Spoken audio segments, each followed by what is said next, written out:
Kathie J. Hello, everybody. Welcome to the Kathie J Show. I'm your host, Kathie J. Thank you so much for spending this half hour with us. You know, we're working really hard to bring you topics that you really care about because this is our show. Don't worry about the name. That's just so I could be branded, but everybody, it's a show for us. So please remember, keep the conversation going on our social media and make sure to catch up on any of the previous shows at KathieJShow.com. Okay, everybody, so today we're going to be talking about how we're all processing the war in Ukraine right now, okay? So every day there's new information coming out, new video, new interviews that are really hard to take in. And so what we're going to be discussing on this show may be hard for some of you to take in as well. So we wanted to just put a disclaimer out there about this before we get started, but please stay with us through this show because we want to share a lot of helpful and healing advice to everybody out there. Our light in healing today, everybody, is psychotherapist and best-selling author, Dr. Patti Ashely. Welcome, Patti Ashely. Thank you so much. Thanks for having me. All right, Dr. Patti, this is a tough one, okay, because it's about emotional pain. Right. So emotional pain helps us recognize and care for ourselves. Wait, it doesn't. It does. Emotional pain, yes, it helps us recognize. Okay, so tell us how do we even recognize that we're having emotional pain? Well, it's kind of like I was using your foot as an example Yes. earlier. You know, you broke your foot and it hurt. It hurt a lot, right? Yeah. And you couldn't ignore that. No. You couldn't say, oh, never mind, it's not important. No, This I pain couldn't. is not important. So when we have emotional pain, we tend to want to do that. We want to say, oh, that's not important, because there's still a stigma that says, if I have emotional pain, then I must be mentally ill. And then it goes into this whole spiral of I'm not good enough and I'm not worthy and what's wrong with me. And then we have a hard time knowing what to do to express that, to heal it. You're right. So you go to a doctor. I broke my elbow years ago, and I wrote an article on this, that broken elbows and broken bones and broken hearts.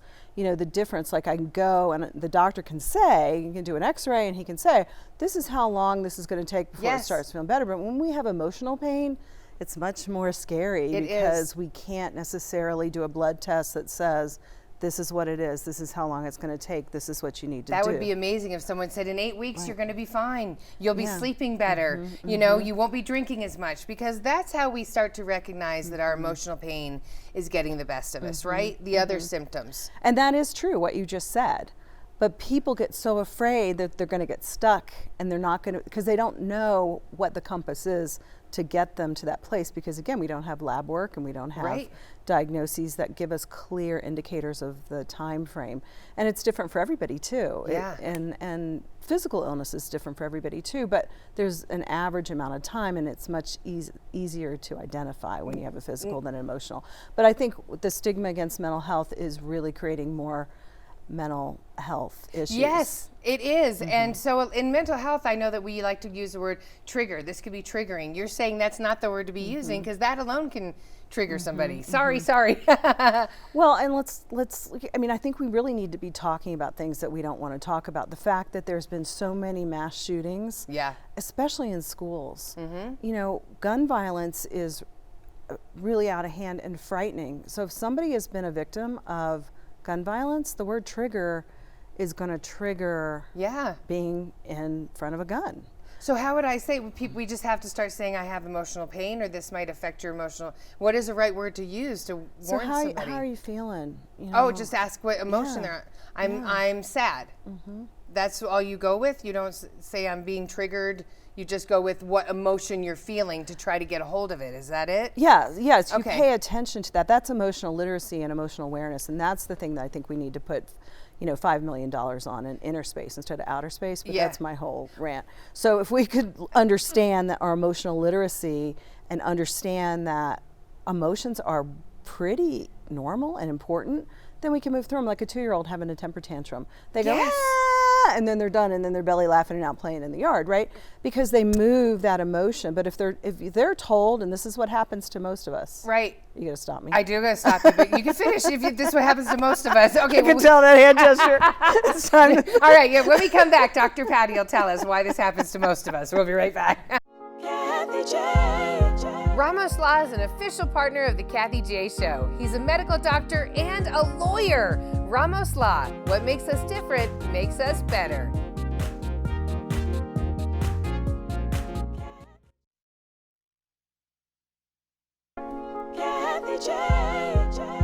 Welcome back to the Kathie J Show, everybody. So we're still coming off of 2 years of COVID. That's crazy. It's been almost 2 years.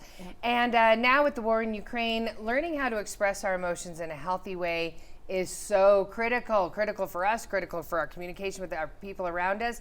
A lot of us, though, we don't know how to do it. It scares us. It's buried too deep. We don't want to deal with it. That just gave me goosebumps. Obviously, something's buried in me. But Dr. Patti is here to help us walk through it. Dr. Patti, you were saying before the break, the problem is temper tantrums, like 2-year-olds, we would just say they got over it, move along.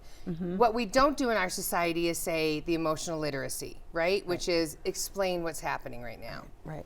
So let's go back to a 2-year-old having a temper tantrum. And what most parents have learned to do is try and fix it or stop it instead of allow it to move in a safe way. Right. All feelings are okay, but all behavior isn't. That's one of my main, things. That All feelings are okay, all behavior isn't. Right, and it used to be in the olden days. See, we're just coming out of the olden days, and it hadn't been that long. It was the mid 20th century when we started researching how we develop emotionally and socially. Yeah. And this is all new, so we're all on a learning curve of what that means. But historically, stop crying before I give you something to cry about. Get over it. Yes. What's wrong with you? What's your Yes. problem? Most of us have all been raised with that because it's sanctioned as how we parent. Yeah.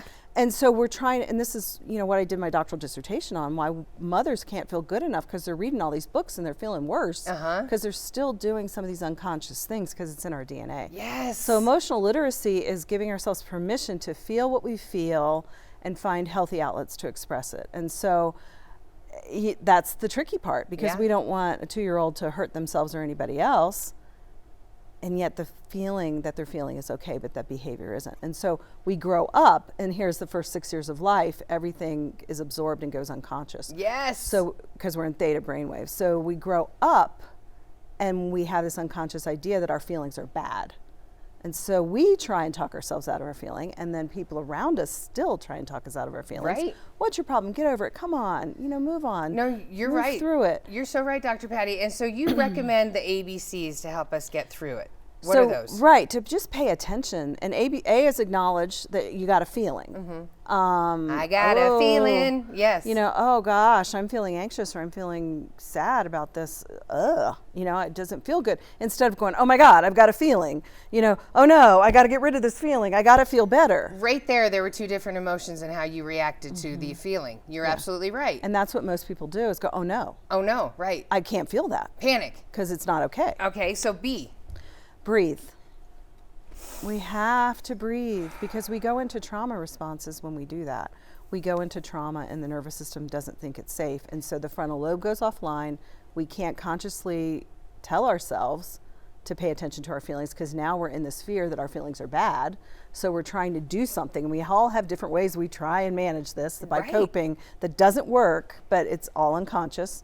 So we breathe to get back into our bodies. And then the C is use a sea shovel, because what I mean is let's dig up what's really going on. Curiosity is my favorite one. Yes, right. Be curious. What am I feeling? Oh, that's interesting. And try and find other words besides, most of my clients can identify happy, sad, and pissed. Yes, that's exactly right. But there's so much more. And so I have this big feeling word sheet, and I do it with my clients to get it out. Let's look at the words.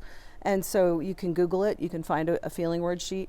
And you just start seeing, ooh, I'm feeling a lot of things that I couldn't even identify, because that's emotional literacy. Right. Is giving language to our feelings. So abandoned, unloved, disrespected, dismissed. What are we feeling about this war right now? We're feeling helpless and of course scared, but that's an easy one to identify too. But there's so much more. There is so much more, Patti, and we're going to get into more of it after the break. Everybody, coming up, should we talk to our kids about the war in Ukraine? It's on the news. Should we address the emotions? Dr. Patti's going to help walk us through it. We'll be right back. Kathie J. Oakwood Homes is an official partner of the Kathie J Show. Oakwood Homes, building happiness.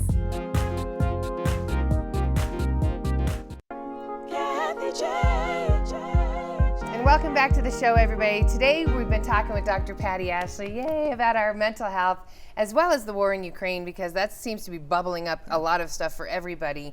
So Dr. Patti, you say that it's the suppression of our emotional selves causing us to lose our internal compass of power. You were talking about that. It's about managing those emotions the right way. Yep. So let's get into the power of your emotions and how you manage them. Like you said, let's get into the ones who did it right with love. Right, right. So if you look at the people who really fought for nonviolent conflict resolution, like Martin Luther King, you know, he talks about agape love, which is not this, we have this, love is such a misunderstood and misused word, because most of love is manipulation, let's face it. You know? Oh my God, I'm so happy you just said that. Oh, that's so good. If you loved me, you would do this yes, for me. the if-thens. Yeah, okay. But true love is letting go and letting the other person be, and it's kindness and respect. And those are the things that we haven't really learned in our emotional literacy. We've learned to stop it, move on, you know, fix it, power and control, this external power, but the internal power is love and kindness. And I always say too, for everything we don't want, there's always something we do want. But it's so much easier, we have a negativity bias that keeps us stuck on what we don't want. So I don't want this war in Ukraine. I don't want all this. I don't want it. I'm scared. What are we going to do? What are we going to do to fix it? What are we going to do to stop it? Instead of going, well, what do we do want? What we want is nonviolence, right? We all talk about that. We all want peace and love and happiness, right? Right. Why? Or why can't we get there? Why can't we get there, right? Because we don't really pay attention to our internal compass, because it hasn't been allowed. I mean, people have been look at power and control, look at the Inquisition, look at the... You don't show emotion when you're in power. You know? Exactly. Right. Exactly. And so we have our change leaders that. at the head not showing, you know, that have to hold up, and this is where we're rolling. Yeah. So tell me, and we do have amazing examples of people out there who have done it right. You know, I mean, like Martin Luther King, you know, and also Gandhi. I mean, there's some amazing people who have always said, love is the right way to go. Right. But you're right, people use love and manipulate it, and then all of a sudden you're out and everyone else is celebrating without you, you know? Because we're fear. It's all fear. Fear-based, yes. Yeah, it's either love or fear. And we tend to go try and manage our fear instead of how do we bring in more love. So when I talk to my children, because I have to talk to them, right? We have to talk to our kids. 6 and younger, do I have to talk to them? Or is it a certain age that can handle this? No. Talk on war. It's interesting, when this all went down last week, my 9-year-old grandson was visiting, and we were trying to watch the news because we were in a deep freeze. I wanted to see the weather. And when the other parts of the news are on, she goes, turn it off. I don't want him to see it. She doesn't let him watch the news. He's 9 years old. And I'm so glad. I was like, yay. He doesn't need to see that. He doesn't understand it. So he overheard me say something about Putin, and in the kitchen when I was cooking, he goes, who's Putin? I said, he's the president of Russia, and he's not a very nice man right now. Right, right. You know, and that's all I said. That's all I need to know. And he went back to whatever he was doing. No, they don't need to know. They don't understand it. They can't tell the difference between fantasy and reality under the age of 7 or 8. He's 9 now, but especially the little ones, you know, when they're exposed to that much violence, you know, it makes me cringe, because it's in the palm of our hands. Everything we see, the TVs, the screens, everything, it's violence, violence, violence, video violence, games, violence. yes. And they get desensitized to it. And, you know, I often wonder if that's, you know, the reason kids can go in and shoot and kill people in high schools, because they've seen it. Right, you take the bullying emotion of fear and all of that, and then you put it with what their brain has been seeing, playing video games their whole life. Yeah. You could put 2 and 2 together. Yeah. Or 1 I'm and 1. angry and helpless, so why not? Right. But so they don't need that in those first years. They need Mr. Rogers. They need Sesame Street. Daniel Tiger, I love it. Yes. Winnie the Pooh. Things that say problems can be corrected with love Yeah. and not hate. That's the big message. Exactly. That try to get their brain to know that, Right. because then we're building a better generation. Yeah. Right? Yeah. Okay, and what about the hurting each other? How do you explain to a child that really hurts? That is permanent. That is death is permanent. Like, how do you get them to understand the seriousness of it, though, without scaring them? Well, my 33-year-old son was also visiting when my grandson was here. And when he was my grandson's age, he used to say, Mom, you could never be president because you'd say, be nice, get along. Yeah, right? And that doesn't fly in the real world, right? No, Is that what and he would try to say? He was so upset when he saw this on the news. And he, the next morning, said, I couldn't sleep last night. All I could think about was nuclear weapons and cyber attacks and how serious this is. And, so what I said to him is I said, I know. And it goes back to exactly what we're talking about today. Yes. And what can we do as an individual in light of the fact that there is some scary external power happening that we're feeling helpless about, that's different from wars in the past? Yes. Because a push of a button can destroy the world. We are that close at this moment. And kids know that. Right. Kids know that. So we have to teach them that we have to find love inside our hearts, regardless of, how other people treat other people, and bring more love into the world. What's that quote with Amanda Gorman is like, loving each other may be the fight of our lives or something. Yes. They're talking about. So it is. It's like we've got to fight for love. We have to let love win, honestly. I couldn't agree with you more. We have to let love win. So again, it all starts within ourselves, everybody. So coming up next, Dr. Patti has ways that you can build your emotional safety. We'll be right back. Kathie J. The Colorado Lottery is an official partner of the Kathie J Show. Colorado Lottery, play on.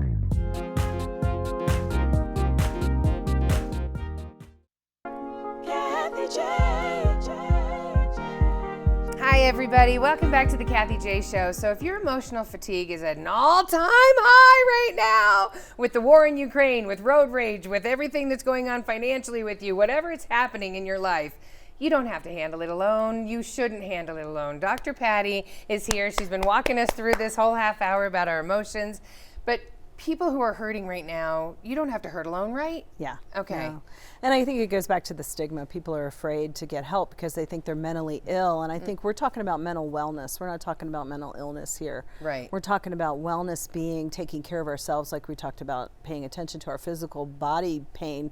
We need to pay attention to our emotional pain. Right. And we can't do it alone. And we can't do it from the neck up either. And that's the thing. We live in such a logical left brain world that we think that we can fix it by analyzing it and strategizing and goal planning, and it doesn't work. Right. Because we have 40,000 neurites in the heart valves, because that's actually called the heart brain, because our heart is what regulates our fear. What? And so we disconnect our head from our heart when we are trying so hard to fix something in our mental mind. So this is why we did the relaxation exercise last time I was Yes, on. because you're trying to get mindfulness and calm. We want to calm the heart rate and feel and tell the body, I'm safe, I got this. The mind's going, oh, I'm not safe, like my son. And that's what I told my son when he told me, he said, I'm worried about nuclear war, I'm worried about cyber attacks, I'm worried about all this stuff. Okay, and what do we do right now to calm and know that in this right now, in this place where we are, that's not happening. So the body finds that emotional safety in the moment. It's always present moment. When we can't future cast. And we can't go back to old trauma and keep bringing that up circle around in that. We have to find present moment safety as much as we can, and then we move, and that's where we find the self-love and compassion. I agree with you. What I've heard is people that are like, I know that I'm supposed to talk myself down. I know I'm supposed to get centered. I do all that. I do yoga. I laugh. It's still not helping. Where do they go? Because again, there's emotions need to move. The word emotion is energy in motion, emotion. Yeah. Energy of emotion needs to move out of our body. And I'm sorry, I didn't mean to interrupt you. That was beautiful. That is exactly right. Most of us have it stuck. It's stuck. And that's what we're trying to get unstuck. And that's why sometimes it is overwhelming when we have a feeling, because it may bring up other feelings from even pre-verbal when we were little, that we don't even consciously recognize. So we have to give ourselves permission to cry and be sad and write about it and find people like therapists and coaches and spiritual directors or whomever just to hold us. You know what?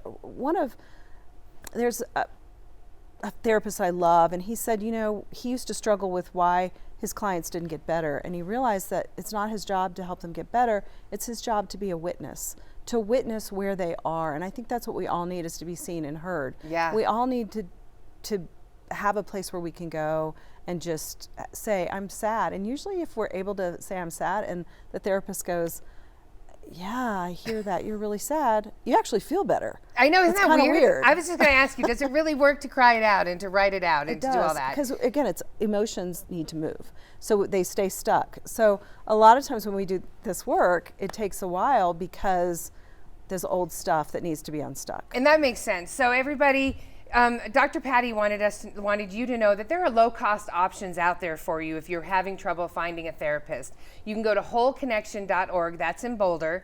Medicaid as well. There are some free online support groups that you should check with, and just do your research, everybody, because there are free things out there that you can get somebody to listen to you. Dr. Patti, that's not your wife or your husband. But Dr. Patti, also, congratulations, she's going to be doing a TED Talk, a TEDx CU Talk, yay! Coming up on April 2nd. To find out more about it, you just have to go to TEDxCU.com, everybody. You can always connect. Please connect with Dr. Patti on her website as well.